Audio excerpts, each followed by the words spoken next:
जय सद्गुरू. नमस्कार. मी राहुल विस्पुते, नाशिक. आज आपण श्री उपासनी साई वाक्सुधा भाग क्रमांक 2 त्यामधील अध्याय क्रमांक 3 याचे आज आपण श्रवण करणार आहोत. शके 1845 मिती पौष शुद्ध 7 रविवार, तारीख 13 जानेवारी सन 1924. श्री गणेशाय नमः. श्री सरस्वते नमः. श्री सच्चिदानंद सद्गुरुवे नमः. अथ तृतीयोध्याय प्रारंभ. ईश्वरी शक्तीची खूण. जी गोष्ट संभवनीय नसते ती संभवनीय झाली म्हणजे तेथे ईश्वरी शक्ती आहे असे समजले जाते.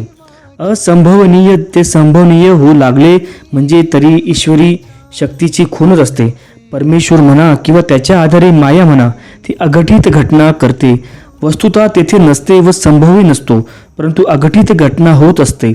दूरचे आपल्याला फारसे माहीत नाही असे उदाहरण कशाला, जवळचे आपल्याला प्रत्यक्ष माहीत आहे असे इंग्रज सरकारचे उदाहरण घ्या. पूर्वी कधी इंग्रज सरकार पाहिले नव्हते व इकडे त्यांनी असण्याचा सुद्धा संभव नव्हता.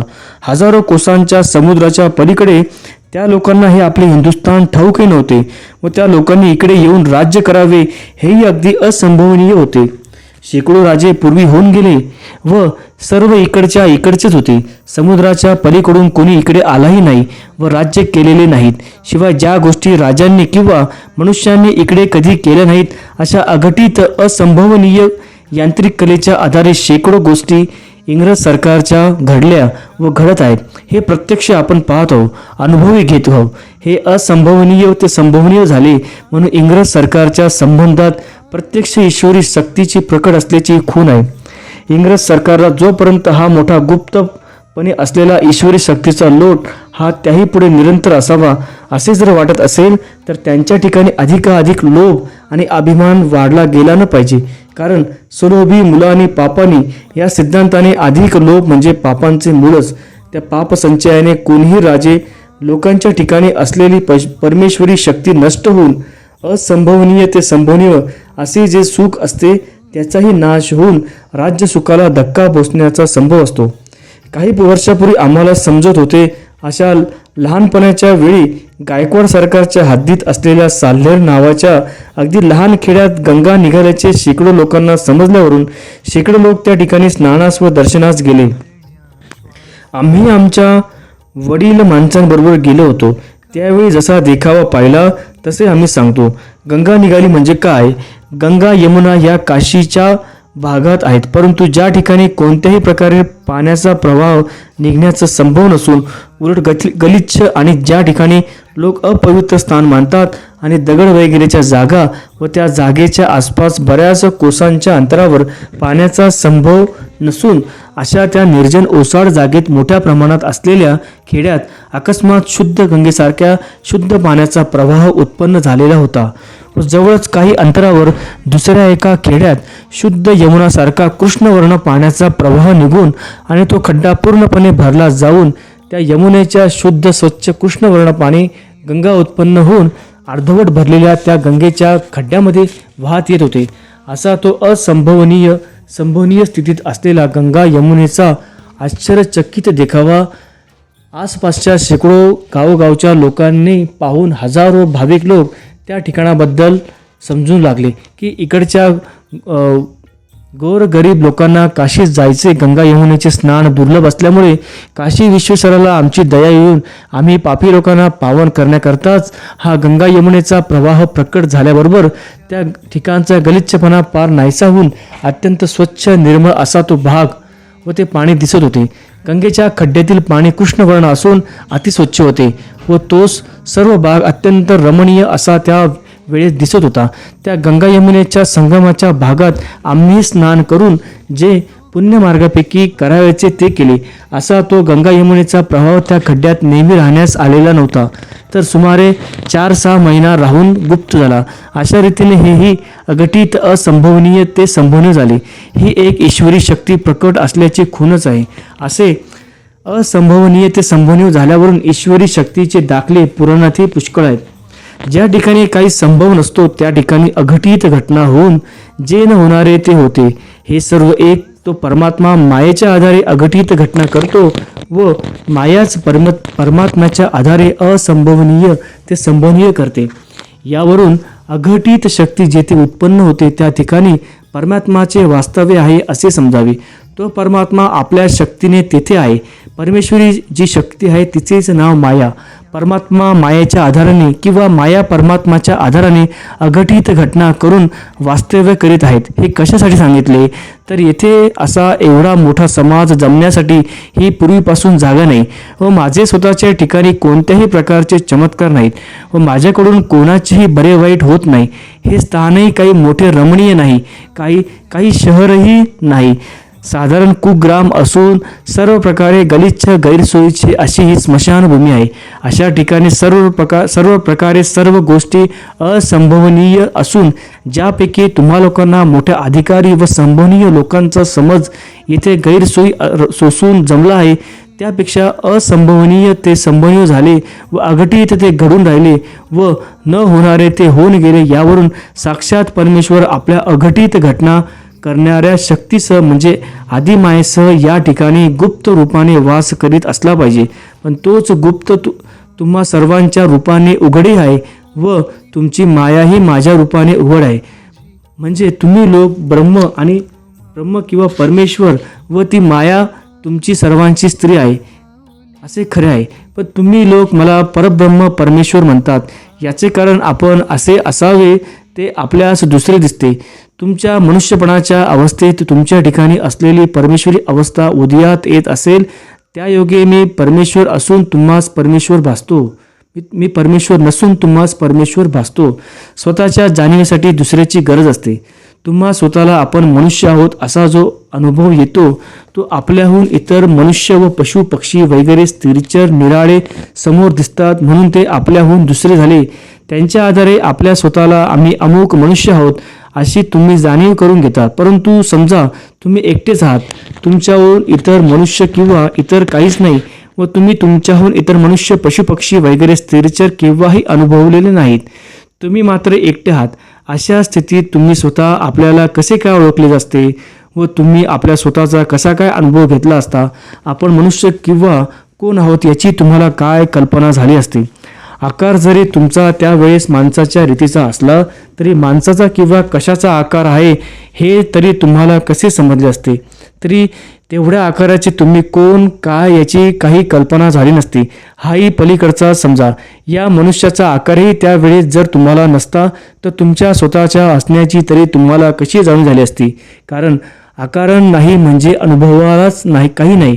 नुसते केवळ आकाररहित जर आपण असू तर आपल्याला अनुभव घेण्याला काहीच साधन नाही.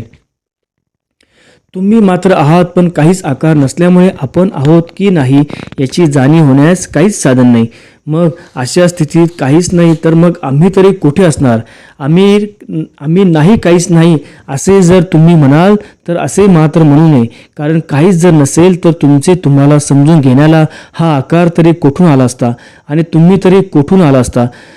अशी केव्हाही अव्यवस्थित समज करून घेऊ नका.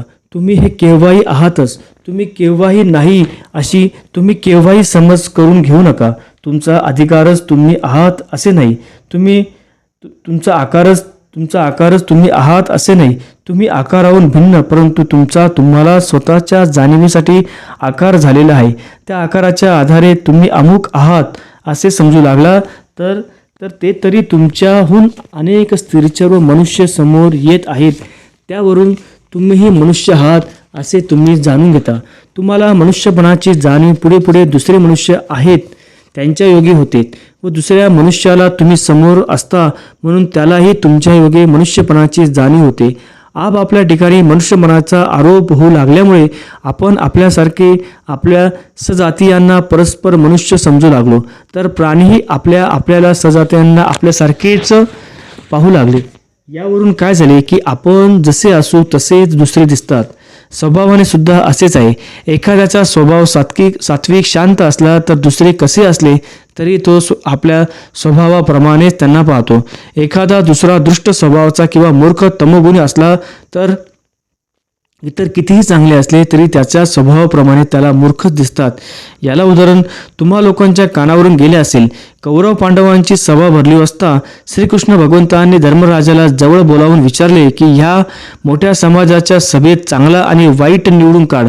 त्याने चौकडून बारकाईने नजर फेकून पाहून सांगितले की या सभेत मला कोणीच वाईट दिसत नाही, सर्व चांगलेच आहे. असे ऐकून घेऊन त्याला त्याच्या ठिकाणी जाऊन बसाव्यास सांगितले. नंतर दुर्योधनास बोलाविले. धर्मराजाने त्यालाही कृष्ण भगवंतांनी सवाल केला असता दुर्योधनाने सर्व सभेकडे काळजीने पाहून सांगितले की या सभेत मला कोणीच चांगले दिसत नाही, सर्व दृष्ट मनाचे भरलेले आहे. असे ऐकून त्यालाही त्याच्या ठिकाणी जाऊन बसायला सांगितले. सारांश काय की आपण जसे असो, स्वभावाने म्हणा का आकाराने म्हणा का मनाने म्हणा, तसे दुसरे दिसते. म्हणजे जवळजवळ दुसरे जे दिसते ते आपले प्रतिबिंबच समजावे. प्रतिबिंब कोठे दिसते तर आपण व आपले आकार, स्वभाव वगैरे याहून आपल्यासारखे अनेक काही नाही अशा स्वच्छ ठिकाणी पडते. जसे पोकळीत प्रथमतः काही नाही तर आपल्याच आकाराचे प्रतिबिंब मनुष्य पाहू लागला. कोणी म्हणेल इतर पक्षी वगैरे जडवस्तू हे आपल्यासारखे का दिसत नाही. आम्ही म्हणतो ते आपल्यासारखेच तर दिसतात. मनुष्याहून इतर जे काही दिसते आहे त्या सर्व आकाराचे आपणच पहिले होऊन गेलेलो आहोत. त्यावेळेचे ते आपलेच प्रतिबिंब आहे.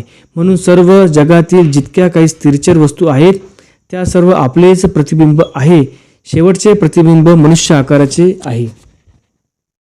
यावरून काय झाले की जसे आपण असो तसेच आपल्याला दिसते व तसेच अनुभवास येते.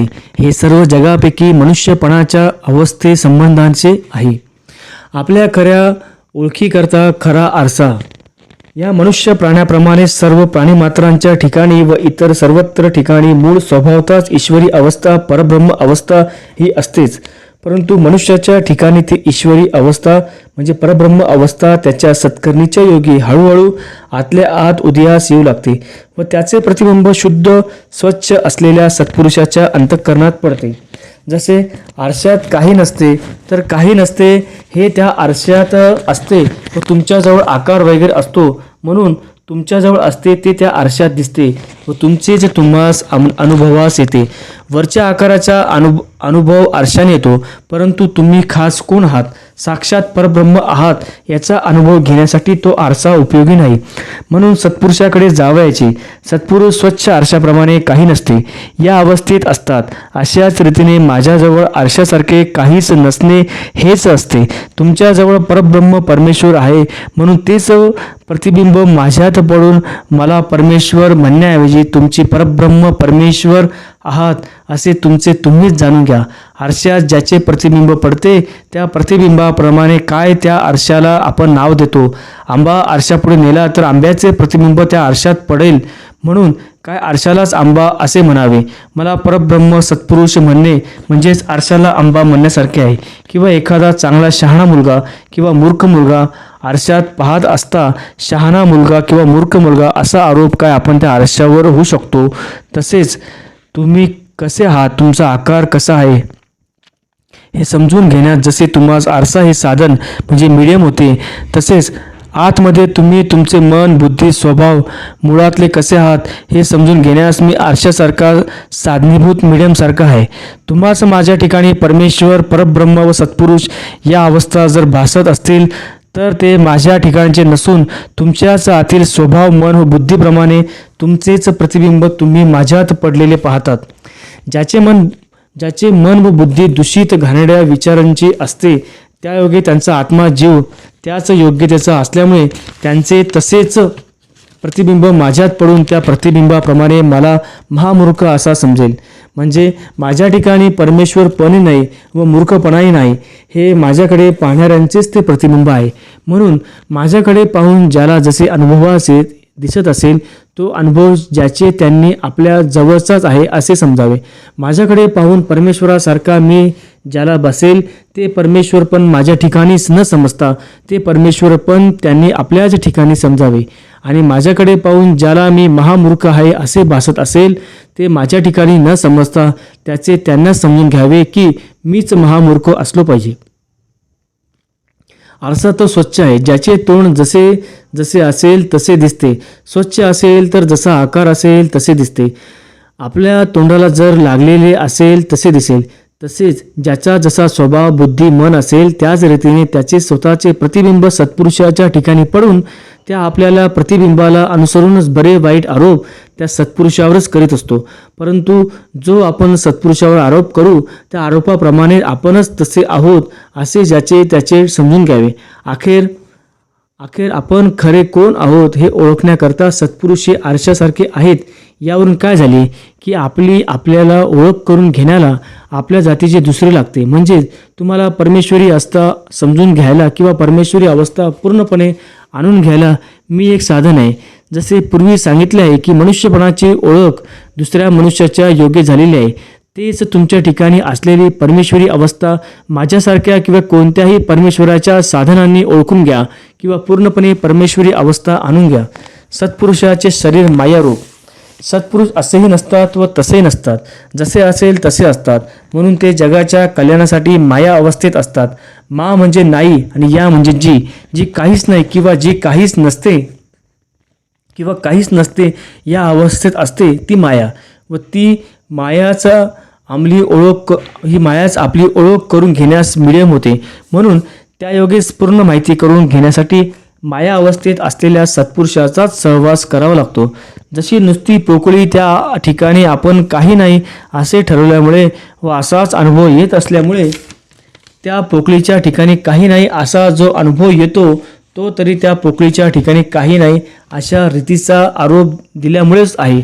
मग काही नाहीचा आरोप दिलेला जी पोकळी त्या पोकळीच्या आधाराने म्हणा किंवा तिच्या मीडियमने म्हणा आपण चराचर वस्तू आणि आपल्या देहाचा अनुभव घेतो.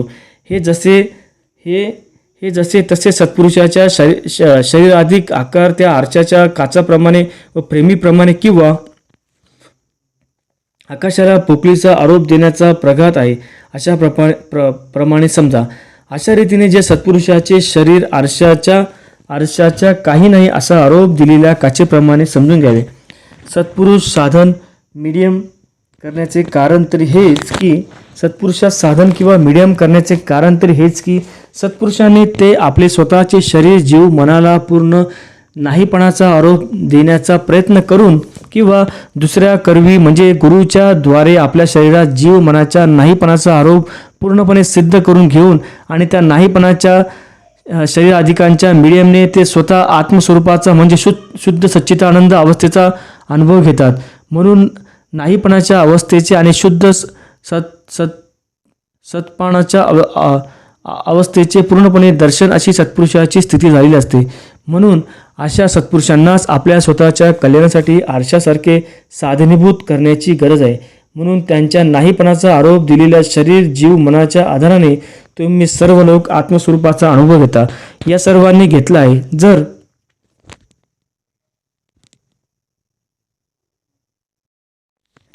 तर तुम्हाला सत्पुरुषाच्या मीडियमचीही गरज पडणार नाही. परंतु यात शक्तीपेक्षा अशक्यतेचा जास्त संभव आहे. म्हणून सद्गुरूची आवश्यकता आहे. जे आहे ते आपल्याजवळच आहे याचा अनुभव घेण्यासाठी जेथे काही नाही म्हणजे जगापैकी काही नाही तेथे तो अनुभव घ्यावा. एकाच्या उलट दुसरी असेल तर तिसरी अवस्था उत्पन्न होईल. तुम्ही परब्रह्मासारखे वरिष्ठ आहात हे मी सांगितले. याचा अनुभव घेण्याला मीडियम म्हणजे अस्तिक त्यातील शुद्ध सतचित्त हे दोन्ही तुमचीच आहेत. परंतु अनुभव घेणे आहे व त्याकरता काही नाही अशा आरशासारखे काही उलट असावयास पाहिजे.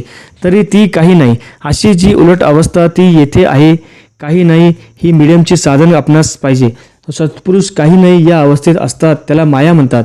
हे समजायला जास्त सहवास व शुद्ध बुद्धी करून आत शिरायला पाहिजे. ते आपोआप कळण्यासाठी कुशाग्र बुद्धी झाली पाहिजे. बारीक किडे पाहण्यासाठी यंत्र घेऊन त्या आधारे ते पाहिले जातात. स्थूल बुद्धीची पोहोच तेथे होत नाही.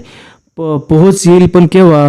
बुद्धीचे स्थूलपण जे विषयांच्या योगी आले आहे ते स्थूलत्व नाहीसे होऊन सूक्ष्मत्व येईल तेव्हा हे तत्व सहवासाने व कुशाग्र बुद्धीने ध्यानात येते. कुशाग्र बुद्धी म्हणजे काय? कुशदर्श एक प्रकारचे गवत ज्या धार्मिक कार्यात आपण केला जातो जसे दुर्वा, फुले इत्यादींचा उपयोग करतात त्याप्रमाणे दर्भाचा उपयोग महत्त्वाचा असतो. त्याला कुश असे म्हणतात. दोन्ही संस्कृत शब्द आहे. अग्र म्हणजे टोक. दर्भाचे टोक फार बारीक असते. तितके बारीक बुद्धी होणे म्हणजे कुशाग्र बुद्धीचा तशी बुद्धी आपली राहिली नाही. याच कारण जसे परमेश्वराच्या अगोदर पोट सपाट व लहान असते व एकदा का त्याला भात भाजी भाकरी त्याला दिली तर ते डेऱ्यासारखे होते. ते पोट खाण्यापूर्वी सूक्ष्म होते व नंतर स्थूल झाल्याने त्याचप्रमाणे बुद्धीविषयी सेवकांना स्थूल झालेले आहे.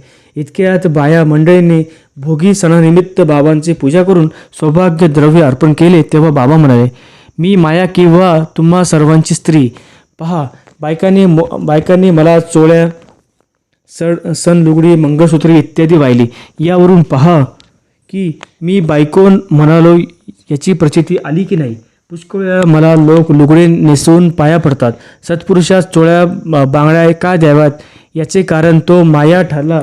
म्हणून ज्याचे त्यालाच द्यावे. जी वस्तू ज्यात ठेवलेली असते ती त्यातच ठेवली पाहिजे. तेलाच्या भांड्यात तूप गावात तांदूळ ठेवता येत नाही. पाण्यात पाणी साठवले पाहिजे. दुधात पाणी ठेवता येत नाही. त्याप्रमाणे सौभाग्य देणे हे मायाचे लक्षण आहे. माया म्हणजे खोटी, ते मायेतच टाकले पाहिजे. या सर्व वस्तू मायावी आहेत. चोळ्या बांगड्या इत्यादी सर्व मायावी आहेत. मायेत फसू नये असे सर्व म्हणतात. जर ते खोटे ठरले तर मायेची पदार्थ मायेत टाकण्याचे मी आत्ता सांगितले की माया आणि तुमच्या सर्वांची स्त्री ही जे काही नाही ते आहे. म्हणून तुम्ही या मायेचे सर्व खोट्या वस्तू टाकून स्वच्छ होता. बायकांकडे कामगिरी तुम्हा पुरुषास पूर्ण परब्रह्म बनवायची आहे. ते कसे तर मायावी पदार्थ तुमच्याकडून देऊन टाकायचे. बायका देखील पूर्ण परब्रह्म आहेत म्हणून त्या तुमच्याकडून मायावी वस्तू काढून घेऊन टाकतात व तुम्हास पूर्ण परब्रह्म बनवतात. बायकांना पती तोच परमेश्वर असे शास्त्रात आहे. याचा अनुभव येण्यासाठी आपल्याजवळील व आपल्या नवऱ्याजवळील मायावी पदार्थ घेऊन सत्पुरुषास देऊन टाकून तुम्हास परब्रह्म बनवला हे पद्धतशीर आहे. अग्निनारायणाला गरज नसूनही तूप तीळ वगैरे हवित द्रव्य त्या अग्निनारायणात हवन करून टाकावे लागते. अग्निनारायणाला जरी त्याचा उपभोग नाही तरी टाकणाऱ्याला महत् उपयोग होतो. म्हणून टाकले पाहिजे. तसे सत्पुरुषास गरज नसूनही दिले जाते म्हणजे अग्निसारखाच दिल्यासारखे होऊन देणाऱ्याचे कल्याण होते. आजचा उद्याचा परवाचा असे 3 दिवस संक्रांतीचे आहेत. एकादशीचे महात्मा सांगताना फिरत्या उलट्या देवळाची गोष्ट सांगितली आहे. त्या देवळात एकादशीच्या दिवशी जाता येते. या दिवसात काही साधने नाही तरी सूर्य मकरीचा तोपर्यंत एक मोहना भवर साधता येईल. संक्रांतीचा दिवस योग साधनाचा आहे. तिळगुळ द्यावे लागतात. गुळाच्या ठिकाणी साखर चालत नाही. संक्रांतीच्या ठिकाणी तिळगुळाचे महत्त्व आहे. गायी योगी लोक जड वस्तूंवर काही उपयोग करून चैतन्याचा आरोप करतात. एखाद्या जड वस्तूवर काही आवश्यक अगदी जरूर असेल तरच प्रयोग करता. असे एखादा मनुष्य काही मुंबईसारख्या खूप देशात असेल आणि त्याचे निघून आपल्याजवळ बोलायचे असेल किंवा तिथल्या तिथेच काही जरुरीचे सुचवायचे असेल तर एखादी काडी खडा उदी भस्म वगैरे जड वस्तू हातात घेऊन त्याच्या नावाने त्या वस्तूवर काही गुप्त योग करण्याची पद्धत आहे. त्याचप्रमाणे प्रयोग करतात. योगी तो मनुष्य कितीही लांब असला तरी त्या मनुष्याने केलेल्या प्रयोगाप्रमाणे त्याच्या हृदयात एकदम प्रेरणा होऊन तशी त्याची बुद्धी होऊन तसा तो करू लागतो किंवा वागू लागतो वगैरे. परंतु ही गोष्ट फारच जरुरीची आहे तर सत्पुरुष करतात नाही तर नेहमी करत नाहीत. माझ्या स्वतःवरच बेतलेला प्रसंग सांगतो. मी प्रथम शिर्डीत आल्यावर प्रथमच साईबाबांच्या पूजेसाठी गंध फुलं पाणी वगैरे घेऊन गेलो होतो. मला म्हणावे ते काय करतोस. मी म्हटले तुमची पूजा करण्यास गंध पाणी वगैरे आणलेलं आहे. त्यांनी माझ्या पाण्याच्या भांड्याकडे पाहिले व त्यांचे एक पाणी घातलेले टीनपाट त्याच्याजवळ होते त्याच्याकडे पाहिले व म्हणू लागले की असे पाणी की माझे पाणी तुझ्यात घेतोस का. तुझे पाणी माझ्या भांड्यात घेतोस का असे 2-3 वेळा विचारले. तेव्हा मी म्हणालो की काय सांगू मला काही समजत नाही. त्यावर ते म्हणाले की तुझे पाणी माझ्यात पुष्कळ दिवसापासून आहेस आता माझे पाणी तुझ्या भांड्यात घाल, तुझे पाणी माझ्यात आणि माझे पाणी तुझ्यात. असे बोलून त्यांनी एका हाताने 3 पाट घेतले व एक हातात माझे पाण्याचे भांडे घेतले व आपल्या 3 पाटाच्या पाण्यात माझ्या भांड्यात ओतले व माझ्या भांड्यातील त्या 3 पाटामध्ये ओतले. पुन्हा 3 पाटातील माझ्या भांड्यात व माझ्या भांड्यातून त्यांनी आपल्या 3 पाटात घेतले. असे त्यांच्याकडून त्यांचाच बराच वेळ करून नंतर एके ठिकाणी झालेले पाणी त्यांनी भांड्यातले मला म्हणाले पी. मग मी प्यालो व माझ्या भांड्यातले ते प्याले. मला म्हणाले जा आता, झाली पूजा आणि हे कोणाला सांगू नको. मी आपले आजपर्यंत गुपितच ठेवले, परंतु का सांगू नये याचे मर्म माझ्या लक्षात जिथपर्यंत सांगायचे नाही तिथपर्यंत नाही सांगितले. आता सांगण्यास काही हरकत नाही, म्हणून अनायासे सांगण्याचा प्रसंग आला. तरी अशा रीतीने साईबाबांनी त्यांच्या व माझ्याजवळ असलेले जडरूप पाण्याच्या द्वारे काही प्रयोग केले व त्याचाच परिणाम कदाचित हल्ली तुम्ही माझ्या ठिकाणी जी अवस्था पाहत आहात ती असेल. तसेच तिळगुळ या जडवस्तू आहेत. तीळ ही स्त्रीलिंगी आणि गुळ हा पुल्लिंगी.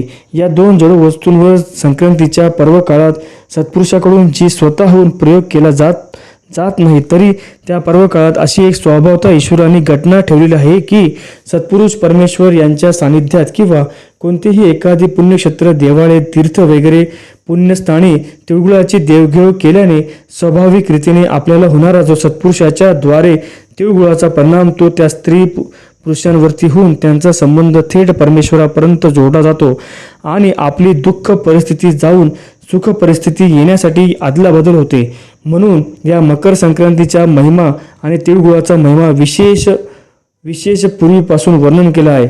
हा विषय फार गूढ आहे, सांगता येत नाही. सांगता येतो पण त्याला अधिकार लागतो. ज्या वस्तूंची ज्या ठिकाणी जरुरी आहे त्याच ठिकाणी त्या वस्तूंचा उपयोग केला पाहिजे. एकंदरीत मकर संक्रांतीस तिळगुळाचाच उपयोग करणे आवश्यक असते. आपल्यास तांबडा रंग करणे असेल तर हळद व चुना पाहिजे. हळद न घेता पीठ किंवा रांगोळी घेतली तर चुन्याच्या ठिकाणी गूळ किंवा दुसरा पदार्थ घेतला तर तांबडा रंग होणार नाही. तसेच संक्रांतीस तिळगुळाची आवश्यकता असते. ज्या पर्व काळात परमेश्वराची चैतन्य अवस्थेत प्रयोग करून घेतला पाहिजे. परंतु आजकाल फॅशन हलव्याची निघाली आहे. हलव्यात बदाम, लवंग, साखर असते. तिळगुळाचे महत्त्व आहे की बदाम व इतरांचे सगळेच चुकते. तिळगुळापासून होणारा परिणाम साखर बदामापासून कसा होईल याचा विचार कोणी करत नाही. काहीतरी नवीन करतात. आम्ही मग तसे करून घेतो. खोटे सौभाग्य द्यावयाचे व खरे सौभाग्य घ्यावयाचे. सौभाग्यदान म्हणजे हेच सौभाग्य नवऱ्याचे आधारावर आहे. बायकांचा स्वभाव हा आहे की अखंड सौभाग्य असावे व भरल्या कुंकवाने मरावे असे त्यांना वाटत असते. हा विषय काल बोलला गेला आहे. बायकांची पूजा चालूच होती. त्यांनी लुगडी चोळ्या अर्पण करून मंगळसूत्रे श्रीबाबांच्या गळ्यात बांधून हातात बांगड्या, पायात जोडवी घातल्यावर महाराज म्हणाले, नवऱ्याने बायकोस दागदागिने घेतले म्हणजे जसा आनंद होतो तसा आज मला झाला आहे. अधिक महिन्याच्या असेच मला दागिन्यांनी बायकोनी दिले व आनंद मी तुम्हास दाखविला. खरा काही नाही. जन्मात जे पाहिले नाही तेच होत नाही. अघटित घटना होत आहेत. त्या अर्थी कोणत्याही रीतीने परमात्म्याचे वास्तव्य येथे आहे. नवऱ्यास बायकोने देव म्हणावे असे शास्त्रात सांगितले व ही गोष्ट नवऱ्यासही माहीत आहे. त्या बायकांच्या योगे आपणास देवपण येते. देवपण येणे म्हणजे अमरत्व येणे. ते परमात्मा अमर आहे, बाकी सर्व नाशिवंत आहे. बायकोने नवऱ्यास अमरत्व येण्यासाठी प्रयत्न करावा व बायकोने तिला सहाय्य करावे. तो अमर झाला म्हणजे तिला अखंड सौभाग्य आले. त्यासाठी जे प्रयत्न आहेत त्यापैकी संक्रांती व्रत स्त्री पुरुषाने यथाशक्ती समारंभाने करणे हेच मुख्य आहे. संसारात वंशाला दिवा उत्पन्न होण्यासाठी एक बायको करून घ्यावी लागते. तसे परमार्थासाठी सत्पुरुषास बायको करून घ्यावी लागते. सत्पुरुषास बायको बनवाल तर ती जेथे तेथे तुम्ही. भाद्रपद शुद्धात महालक्ष्मी बसवतात. त्या 2 देवी गाडग्यावर गाडगे ठेवून बनवितात. त्यांना लुगडे नेसवितात, दागिने घालतात व सर्व पेहराव देऊन जशी सजवितात तशीच आमची अवस्था आहे. ती देवी नसता बळेच बनवली. तसेच आमच्या ठिकाणी बळेच बनवले आहे तरी काय हरकत नाही. जेथे देवपण नसते तेथे बळे होऊन देवपण आणण्याचा प्रयत्न करणे म्हणजेच आपण स्वतःला देवरूप होणे. दगड स्वतः देव नसून त्यावर देवपण आणण्याचा प्रयत्न करण्याविषयी पूर्वीपासून वहिवाट आहे. त्याचे अंगण आपल्या ठिकाणी देवपण यावे हेच आहे. तसेच मी दगडासारखा व माझ्यावर देव देवीपण असण्याचा बळे सोडून प्रयत्न करीत आहात. यावरून तुम्ही सर्व स्त्री पुरुष लोक अखेर देवरूपच आहात असा सिद्धांत समजावा. गरीब बायकांनी नुसते हळदी कुंकू व्हावे व दुसऱ्या बायकांनी पुष्कळ दिले पण आपण देण्याचा भरीत पडू नये या स्थितीकडे असून पाहून असावे. खोट्या नवऱ्याचे दान. हळदी कुंकू सौभाग्यदान म्हणजे काय? खरे सौभाग्यदान म्हणजे नवऱ्याचे दान करणे. हे कसे बुवा? हे काय सोपे आहे? मला असे म्हणावे लागेल की तुम्हाला नवऱ्याचा कंटाळा आला काय म्हणून त्याचे दान करतात. परंतु खरे असेच आहे. नवराच दान केला पाहिजे पण तो दान करता येत नाही म्हणून त्याचे सौभाग्य चिन्ह दान करायचे. एक नवरा बायको होती, त्यांना संतती मात्र नव्हती. आशाही त्यांना राहिली नव्हती, कारण वय फार झाले होते. परंतु उभयता खरे प्रेम होते. त्यांनी विचार केला की आपल्यास पोरबा नाही हे बरेच आहे, कारण ते असते तर आपल्या प्रेमात व्यत्यय आला असता. बायकोच्या मनात आले की यांच्यावर माझे अत्यंत प्रेम आहे, तरी पुढे मला जर स्त्री जन्म येणार असेल तर जन्मजन्मी हाच नवरा मिळावा.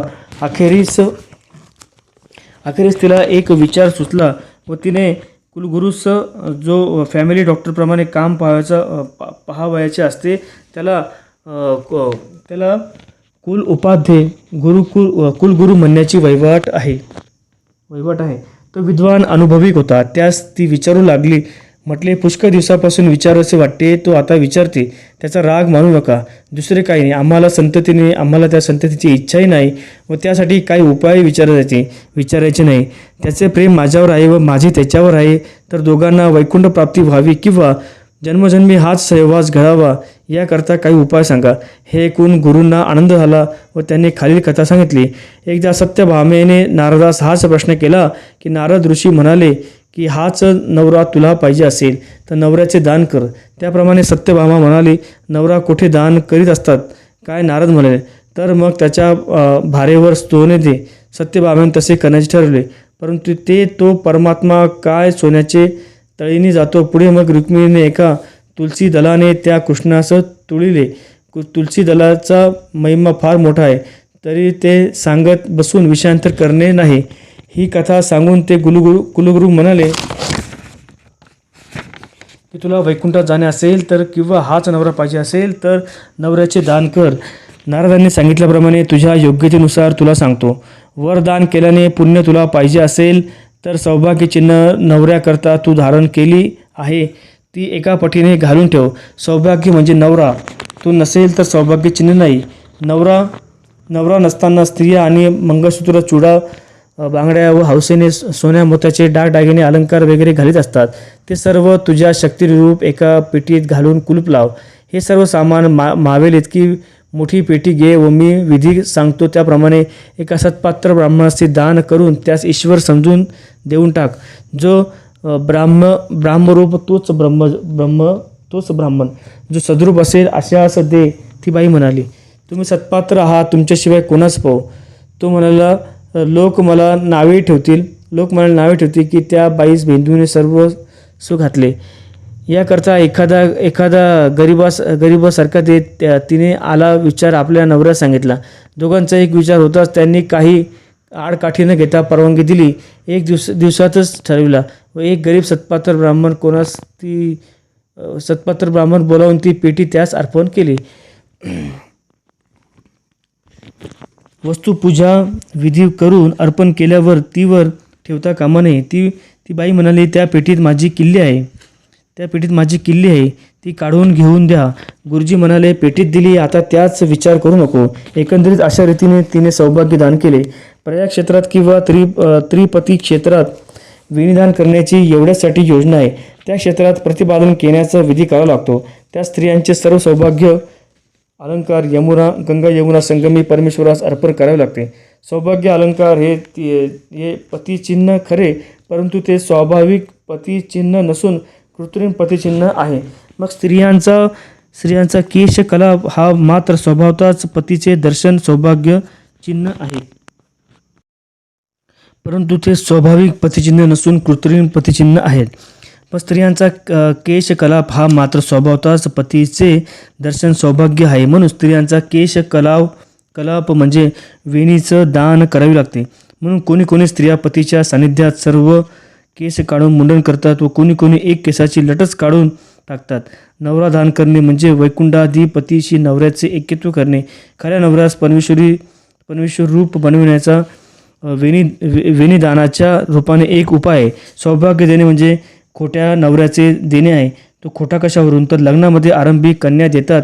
नारायण स्वरूपिणी वराय, ब्रह्मरूपिणी वराय असे म्हणून कन्येचे दान करतात व त्यावेळेस त्याला नारायण, परबुद्धी आणि वर असा शब्द वापरतात. वर म्हणजे साक्षात श्रेष्ठ उच्च पदावर असलेले परमेश्वरासारखा त्यांचे नंबर वर. वर शब्दाच्या अर्थाप्रमाणे जो असेल त्यालाच कन्या द्यावी असे त्या वराय असे म्हटल्यावरून सिद्ध होते. लग्नात तो वर असल्याची खूण म्हणून हातात एक कंकण बांधतात व गळ्यात एक सुताचे पिवळे केलेले पोतेही घालतात व त्या लग्नाचा सर्व विधी आटोपल्यावर 3च दिवसानंतर हा वर अजून पुढे वर या अर्थाप्रमाणे वागणार नाही. परमेश्वरी अवस्थेप्रमाणे न राहता संसार प्रपंचाधिक घाणेरड्या विषय हा पडणार. म्हणून वर शब्दाचा अपमान होऊ नये म्हणून याकरता बर चिन्ह जी घातलेली होती कंकण पोते ही काढून टाकतात व टाकतात व ते वर नाही अशा खुणेबद्दल त्या वर त्याच्या मागे मन लावून नवरी परंतु तो पुरुष असतो म्हणून त्याला नवरा म्हणजे हा आपला वर म्हणजे श्रेष्ठ परमेश्वरासारखा समजू नये. म्हणजे हा नवर श्रेष्ठ म्हणजे श्रेष्ठ नाही, महामूर्ख आहे व त्याची जी बायको असते चांगली असून तीही पुढे त्याच्याच योग्य नवरी बनते. म्हणजे तीही म्हणजे श्रेष्ठ नाही व तीही श्रेष्ठ नाही. म्हणजे तोही श्रेष्ठ नाही ती श्रेष्ठ नाही. त्रास देणाऱ्या नवऱ्यांच्या बायका म्हणतात की आमचा नवरा असा आहे तसा आहे, तर बोलून चालून नवराच आहे. म्हणजे अवस्थेत श्रेष्ठ अवस्थेत तो आहे.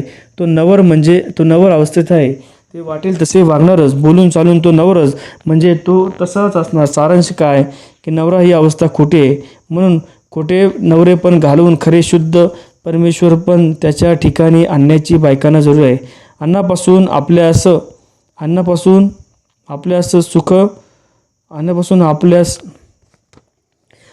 आपल्यास सुख होते, समाधान होते म्हणून ती खरी वस्तू. परंतु ती मिळवण्यासाठी खोट्या वस्तू रुपये, नोटा इत्यादी द्यावं लागतात. या वस्तू खऱ्या असत्या तर त्यात खाऊन समाधान झाले असते. तसे ते होत नाही. त्याचप्रमाणे प्रेम आहे परंतु त्यापासून समाधान होत नाही. प्रेम तरी का आहे तर खरे समाधान मिळण्याचे ते एक साधन आहे. म्हणून पत्नीही टखोटा किंवा बायकोही खोटी, पतीही खोटा व बायकोही खोटी असते तर अंतकाळी सौभाग्याची प्राप्ती, पुरुषांना अखंड सुखाचा लाभ, परस्परांपासून होणारा आनंदाचा भोग भोगता आला असता. नवरेपण व बायकोपण ही दोन्ही खोटी नसून त्यांच्या त्या सौभाग्य अवस्थेवर म्हणजे नवरा बायको पण या अवस्थेवर परस्परांचे अत्यंत प्रेम असते. ते प्रेम तरी का असते तर खरा अखंड सुखाचा लाभ मिळवण्यास ते साधनीभूत असे. म्हणून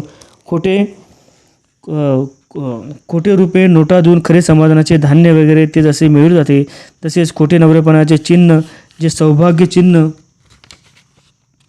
त्याच्या दानाचे खरे अखंड सौभाग्य म्हणजे परस्परांना अमरत्व मिळवले जाते. म्हणून सौभाग्य दानाची पूर्वीपासून वहिवाट आहे. पुण्य संचयाची जरुरी मनुष्याला जरूर असते त्यावेळी मिळत नाही व नसते त्यावेळी मिळते. ज्यावेळी मला वस्त्र नव्हते, कोणी भीक घालीत नव्हतं असे नसे त्यावेळी मला कपडा व अन्न किंचितही प्रसंग मिळाले असे वाटत होते. परंतु त्यावेळी मला मिळाले नाही व मला आता जरुरी नाही व आता ही ढोंग येऊन पडला आहे याचे काय वर्णन करून हा विचार मनात येऊन पडलो. बायका जी सत्कर्म करतात ती स्वतः करता करीत नाही, त्याचे पुण्य नवऱ्यास मिळते. पुरुषांचे पुण्य इहलोकी परलोकीच्या व नवऱ्याचे इहलोकापर्यंत आहे. तो मुद्दाम परलोकी करता करील तर परलोकात जाईल.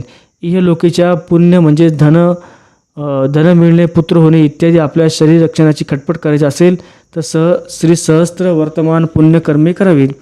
लग्न करून बायको केवळ उत्पत्तीसाठी नाही तर परलौकिक सुखासाठी करावी लागते. ते सुख तिच्या लग्न करून बायको केवळ उत्पत्तीसाठी नाही तर परलौकिक सुखासाठी करावी लागते. ते सुख तिच्याद्वारे मिळते म्हणून बायको करावीची असते. नसता ब्रह्मचर्य राहून प्राप्ती करून घ्यावी, परंतु संसार व मुक्त पाहिजे असल्यास बायकोद्वारे पुण्य करावे लागते. तो जर पुण्यमार्गानं स्वीकारेल तर भिकारी होईल व त्याला प्रत्येक कामात अपयश येईल. पोटासाठी ऐहिक सुखासाठी पुरुष लोक डॉक्टर, वकिली वगैरेचा अभ्यास करतात. तसे परमार्थासाठी त्याने व त्याच्या बायकोने उभयंतांनी पुण्यसंचयाचा अभ्यास केला पाहिजे. ऐहिक सुखाचे व परमेश्वरी सुखाचे बीज पुण्य आहे. हे बीज आपल्याजवळ नसेल तर सुखासाठी पुण्यवृक्ष होणार नाही व फळे मिळणार नाही व सुखप्राप्ती कधीच होणार नाही. परमार्थासाठी पुण्य करेल तर ते पारमार्थिक सुख मिळेल व व्यवहारासाठी करेल तर व्यावहारिक सुख मिळेल. याचा तत्ववेत्तर पूर्वीच्या लोकांनी वागून ऐहिक सुख मिळून शेवटी परमानंद पद मिळवले. संक्रांतीचा पर्वकाळ महत्त्वाचा आहे म्हणून कोणी क्षेत्रात जाताना श्राद्ध करतात. या 2 मातृजीवांसाठी जे केले जाते त्याद्वारे मृत स्वर्गात जातात. कारण या दिवसात स्वर्गद्वाराचे दरवाजे खुले असतात. लपून काय ठेवायचे आहे. तुम्ही ज्याप्रमाणे मला मानतात त्यांचा उपयोग बरोबर होणार आहे.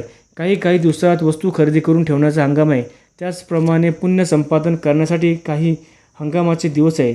जसे संक्रांत, ग्रहण, एकादशी, शिवरात्र, अवतारित लोकांचे जन्मदिवस, लहान मोठे सणाचे दिवस, सत्पुरुष व त्यांचे स्थाने, देवाळे, काशी वगैरे लहान मोठी पुण्यक्षेत्रे, तसेच गंगा यमुना वगैरे लहान मोठी तीर्थे, समुद्र किनारा वगैरे काल रस्ते व हे पुण्यसंचय करण्याचे हंगाम आहे.